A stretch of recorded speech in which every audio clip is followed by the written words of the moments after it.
ক'ত এতিয়ালৈ কিয় অহা নাই? আহিব আহিব মই যতীনক খবৰ দিবলৈ কৈছো তই অলপ ধৈৰ্য ধৰচোন মাহটো তহঁত কেইটাক লৈ যে মই কি কৰিম নহয় হেৰৌ ভনীয়েৰক মৰমো কৰ তাইৰ কথা চিন্তাও কৰ আৰু এই ননচেন্স কাৰবাৰবোৰো বাদ নিদিয় নহয় দেবিকা ভিনদেউ ক'ত দেখা নাই যে বজাৰলৈ গৈছে জীয়েকৰ আকৌ বহুত আপডাল নহয় ছাগলী মাংস খাবলৈ মন গৈছে বুলি মেডামৰ আজি ইছ কৈছহেনে ছাগলী মাংস বুলি ক'লে আমাৰ পিকুও পাগল নহয় মা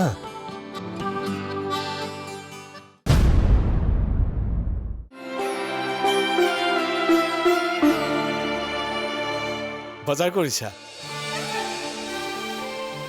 মানে মা আহিছে ৰুমলৈ ভাবিলোঁ মাংস অকণমান লৈ যাওঁ। এই ৰবা তুমি ল'ব নালাগে মই কিনি দিম ৰবা আপুনি আকৌ কিয় দিব? নালাগে নালাগে মই লৈ ল'ম। এনেকৈনো আপুনি মোক লাজ কিয় দিছে? তোমাৰ আত্মসন্মানত আঘাত লগাকৈ মই একো কাম নকৰোঁ মোক ভুল নুবুজিবা আচলতে এটা ভাল খবৰ আছিল কাৰণেহে তোমাক মাংস অলপ দিম বুলি কৈছিলোঁ ভাল খবৰ? কি ভাল খবৰ? তোমাৰ চাকৰি আৰু 15 দিনমান পিছত তুমি চাকৰিত জইন কৰিব পাৰিবা মানে মই মানে ঠিক বুজি পোৱা নাই। পেট্ৰল পাম্প এটা লৈছোঁ কাম চলি আছে পূৰ্ণগতিত মই তোমাক পেট্ৰল পাম্পৰ কেছ কাউণ্টাৰত বহাম বুলি ভাবিছোঁ মানে মই মই পাৰিম জানো তাত? মই নোৱাৰিম চাগৈ। আপুনি কোনোবা দক্ষ ব্যক্তিকে দিয়ক এই কামটো। পাৰিবা পাৰিবা তুমিয়ে পাৰিবা যিজনী ছোৱালীয়ে এনেই দিয়া বুলি ভাবি মাংস অকণমান ল'বলৈ ইচ্ছা নকৰে তেওঁতকৈ যোগ্য আৰু কোন হ'ব পাৰে কিন্তু দাদা মই এনেকুৱা কাম আগতে কেতিয়াও কৰি পোৱা নাই কিবা যদি ভুল হয় একো ভয় নাই মই গোটেই ষ্টাফৰে ট্ৰেইনিঙৰ ব্যৱস্থা কৰিছোঁ তুমি একো চিন্তা কৰিব নালাগে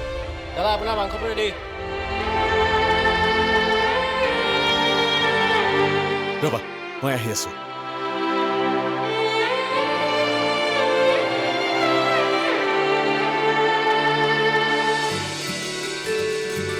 এই মানুহজনো যে আৰু য'তেই যায় তাতেই ৰৈ যায় ইমান সময় হ'ল বজাৰলৈ যোৱা এতিয়াও আহি পোৱা নাই চাচোন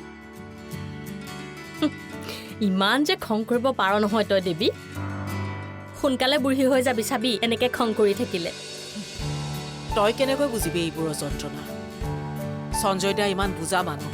ল'ৰা ছোৱালী হালকো সুন্দৰকৈ গঢ় দি তুলিছ তোৰ কিহৰ টেনশ্যন আচ্ছা তোৰ মানুহটো আৰু ল'ৰা ছোৱালীকেইটা কি বেয়া ল'ৰা দুটা ঠিকেই আছে কিন্তু এই বাপেক যে খালেহে মোক জ্বলাই মাৰিছে নাপায় কিন্তু দেই দেৱী একদম নাপায় ভিনদেউ খুবেই ভাল মানুহ আৰু ৰদালি তাইকতো আজি মই প্ৰথম লগ পাইছোঁ তথাপিতো মই ক'ম যে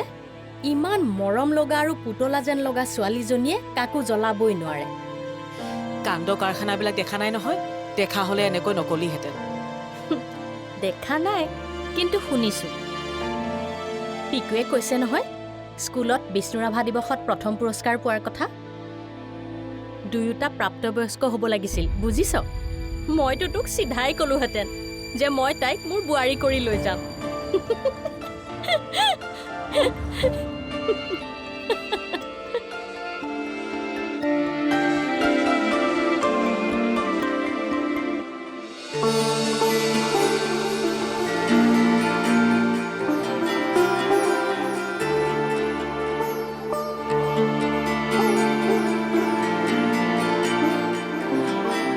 মানসী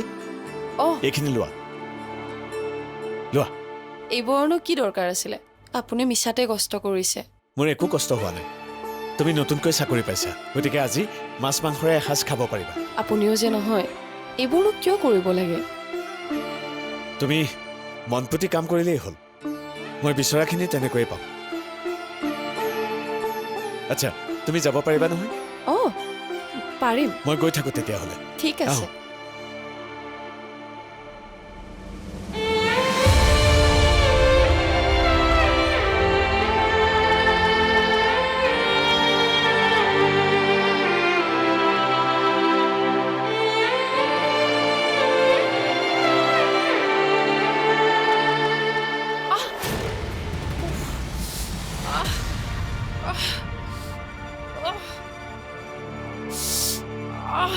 ইছ ৰাম কেনেকৈ পৰিলা জানো কিবা এটা ভাবিয়ে থাকোঁতে উজুতি খাই পৰি গ'লো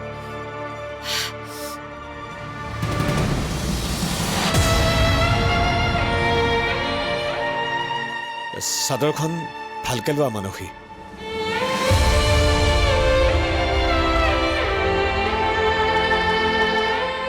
ব'লা মই তোমাক ঘৰলৈ আগবঢ়াই দিম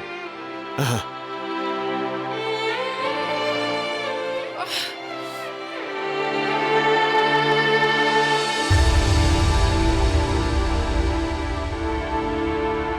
এতিয়াৰে পৰা সম্পূৰ্ণ খণ্ড উপভোগ কৰক কেবল টিভিত ৰং চেনেলত।